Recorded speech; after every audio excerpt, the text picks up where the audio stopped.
அல்லாஹ் அல் அசீஸ்.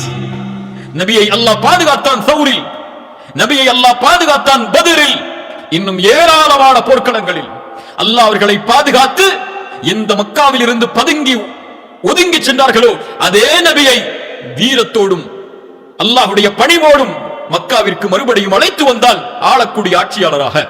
அல்லாஹு அக்பர். அல் அசீஸ் அவன். நபி யூசுஃபை பாதுகாத்தவன் அலைஹிஸ்ஸலாம், நபி ஈசாவை பாதுகாத்தவன் அலைஹிஸ்ஸலாம், நபி மூசாவை பாதுகாத்தவன் அலைஹிஸ்ஸலாம், நபி முஹம்மது ரசூலை பாதுகாத்தவன் அலைஹிஸ்ஸலாம். என்னையும் உங்களையும் பாதுகாக்க மாட்டானா? கவலை கொள்ளாதீர்கள். வாழ்வில் வரக்கூடிய பிரச்சனைகளை தைரியமோடு எதிர்கொள்ளுங்கள். உங்களோடு அல் அசீஸ் இருக்கிறான். நீங்கள் அல்லாஹ்வின் அல் அசீஸின் அடிமையான ஆண்கள், நீங்கள் அல் அசீஸின் அடிமையான பெண்கள். அல் அசீஸ் ஒருவரோடு இருக்கும் போது இந்த உலகத்தில் எதுவும் அவரை தீண்டிவிட முடியாது, ஒரு அணுவும் அவரை நெருங்கிவிட முடியாது.